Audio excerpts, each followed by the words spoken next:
Hello guys, வணக்கம் and welcome back to சிறப்பு media 2.0. நான் உங்கள் உதய். இந்த வீடியோவில் நம்ம எதை பற்றி பார்க்க போகிறோம் அப்படின்னு பார்த்தீங்கன்னா, பிக் பாஸ் சீசன் 9 5வது வாரத்துக்கான 4வது நாளுக்கான இரவு நேர ஓட்டிங் முடிவுகளை தான் இந்த வீடியோவில் முழுசாக பார்க்க போகிறோம். ஸோ இந்த வீடியோக்கு போகிறதுக்கு முன்னாடி நம்மளோட சேனலை சப்ஸ்கிரைப் பண்ணாங்க, சப்ஸ்கிரைப் பண்ணிச்சுக்கோங்க. பக்கத்தில் ஒரு பெல் ஐக்கான் இருக்கும், அதையும் ப்ரெஸ் பண்ணி ஹாலில் போட்டுக்கோங்க. அப்போ தான் நாங்கள் அப்டேட் பண்ணுற ஒவ்வொரு வருஷம் உங்களுக்கு நோட்டிஃபிகேஷன் வந்து சேரும். அதுதான் இந்த வீடியோ குறைஞ்சபட்சம் ஒரு 1000 லைக்குன்னு எதிர்பார்க்குறோம். ஸோ லைக்கை போடுங்க, வீடியோ பாருங்கள். வாங்க இந்த வீடியோக்கு நம்ம வந்து போகலாம்.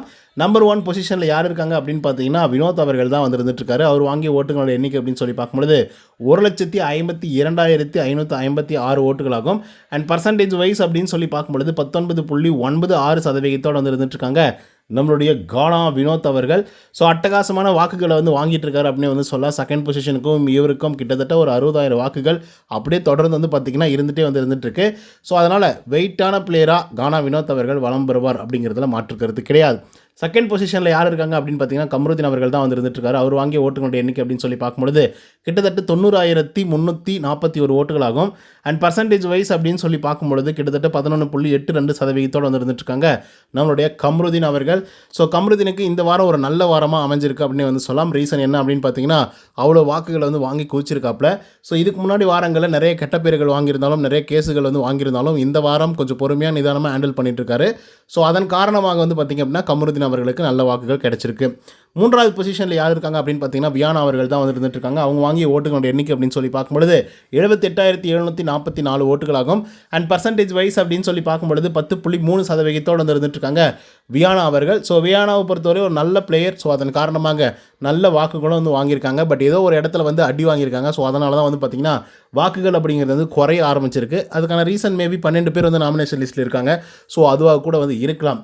ஸோ வியானாவை தொடர்ந்து யார் இருக்காங்க அப்படின்னு பார்த்தீங்கன்னா, திவாகர் அவர்கள் தான் வந்து இருந்துட்டுருக்காரு.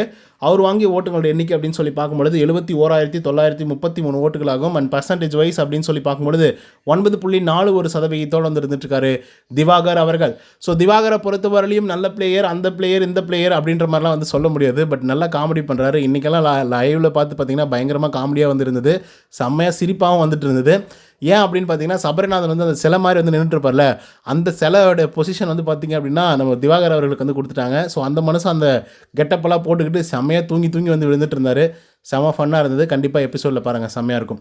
5வது பொசிஷனில் விஜய் பார்வதி இருக்காங்க. அவங்க வாங்கிய ஓட்டுகளோட எண்ணிக்கை அப்படின்னு சொல்லி பார்க்கும்பொழுது 71,123 ஓட்டுகளாகும். அண்ட் பர்சன்டேஜ் வைஸ் அப்படின்னு சொல்லி பார்க்கும்பொழுது 9.3% வந்து இருந்துட்டுருக்காங்க விஜய் பார்வதி அவர்கள். ஸோ இவங்களை பொறுத்தவரையிலையும் ஒரு நல்ல பிளேயர் தான். அண்ட் நெகட்டிவாக நிறைய விஷயங்கள் வந்து பார்த்திங்கன்னா அவங்களுக்கு வந்து நடந்துகிட்ருக்கு. ஸோ அதன் காரணமாக ஓட்டிங்ஸ் அப்படிங்கிறது வந்து கம்மியாக இருக்குது. அண்டு ஸ்டார்டிங்லேருந்து இப்படி தான் வந்து ஓட்டிங்ஸ் வாங்கிட்டு இருக்காங்க. இப்போ வரைக்குமே அப்படி தான் வாங்கிட்டு இருக்காங்க.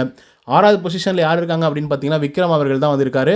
அவர் வாங்கிய ஓட்டுகளோட எண்ணிக்கை அப்படின்னு சொல்லி பார்க்கும்பொழுது 67,295 ஓட்டுகளாகும். அண்ட் பர்சன்டேஜ் வைஸ் அப்படின்னு சொல்லி பார்க்கும்பொழுது கிட்டத்தட்ட 8.8% வந்து இருந்துட்டுருக்காரு நம்மளுடைய விக்ரம் அவர்கள். ஸோ இவரை பொறுத்தவரையிலும் ஒரு நல்ல பிளேயர். அவருக்கு நிறைய வாய்ப்புகள் வந்து கிடைக்குது. அவர் ப்ரூவ் பண்ணிக்கிறதுக்காகவும் அண்டு மக்கள்கிட்ட அவரை ப்ரொஜெக்ட் பண்ணிக்கிறதுக்காகவும். பட் எல்லா இடங்கள்லையும் அவர் வந்து ரொம்ப காமன் கம்போஸ்டாக தான் தன்னை வந்து காமிச்சிக்கணும் அப்படின்னு நினச்சிட்டு இருக்காரு. ஸோ அதனால் எவ்வளோ பிரச்சனைகள் வந்தாலும் பொறுமையாக நிதானமாக ஹேண்டில் பண்ணிகிட்ருக்காரு. அதுக்கடுத்தா 7வது பொசிஷனில் சபரிநாதன் வந்து இருக்கார். அவர் வாங்கிய ஓட்டுகளோட எண்ணிக்கை அப்படின்னு சொல்லி பார்க்கும்பொழுது 60,548 ஓட்டுகளாகும். அண்ட் பர்சன்டேஜ் வைஸ் அப்படின்னு சொல்லி பார்க்கும்பொழுது 7.92% வந்து இருந்துட்டுருக்காரு சபரிநாதன் அவர்கள். ஸோ இவர் வந்து பார்த்திங்கன்னா இந்த வாரத்தில் ஒரு தரமான செய்கையை வந்து பார்த்திங்கன்னா செஞ்சு வச்சுருக்காங்க. ஏன்னா அந்த சிலை டாஸ்க் வந்து கொடுத்தாங்க இல்லையா, ஸோ அந்த டாஸ்க்கை வந்து பர்ஃபெக்டாக வந்து பண்ணிட்டு இருந்தார் கடைசி 2 டேஸாக.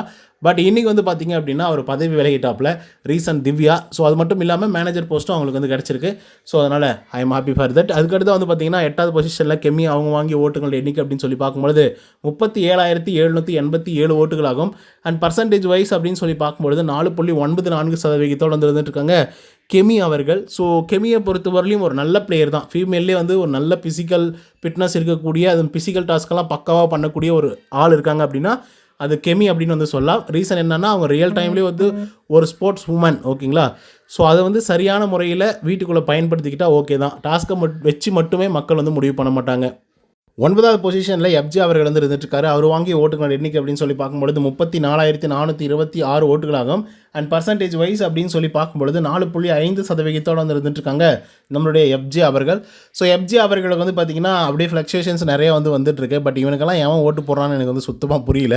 ரீசன் என்ன அப்படின்னு பார்த்தீங்கன்னா, நம்பர் 1 அந்த மாதிரி ஒரு ஆள், நம்பர் 2 வந்து பார்த்திங்கன்னா இஷ்டத்துக்கும் வந்து பேச்சு பேசுகிறது. கொஞ்சம் இப்போ திவ்யா கூட வந்து பழகிட்டு இருக்காப்புல. அது எங்கே போய் முடியுதுன்னு தெரியல. அதை பொறுத்து தான் பார்க்கணும். அதுக்கடுத்த 10வது பொசிஷனில் பிரவீன் ராஜ் அவர்கள் வந்து இருக்காங்க. அவங்க வாங்கிய ஓட்டுகள் எண்ணிக்கை அப்படின்னு சொல்லி பார்க்கும்பொழுது 33,643 ஓட்டுகளாகும். அண்ட் பர்சன்டேஜ் வைஸ் அப்படின்னு சொல்லி பார்க்கும்பொழுது 4.4% வந்து இருந்துட்டுருக்காரு பிரவீன் ராஜ் அவர்கள். ஒரே ஒரு ப்ராங்க் பண்ணார். டக்குன்னு வந்து 8வது பொசிஷனுக்கு போனாப்புல. மறுபடியும் பேக் டு தி ஃபார்ம் அப்படிங்கிற மாதிரி வந்து பார்த்திங்கன்னா டான்சர் ஜோனுக்கு வந்து வந்திருக்காப்புல நம்மளுடைய பிரவீன் ராஜ் அவர்கள்.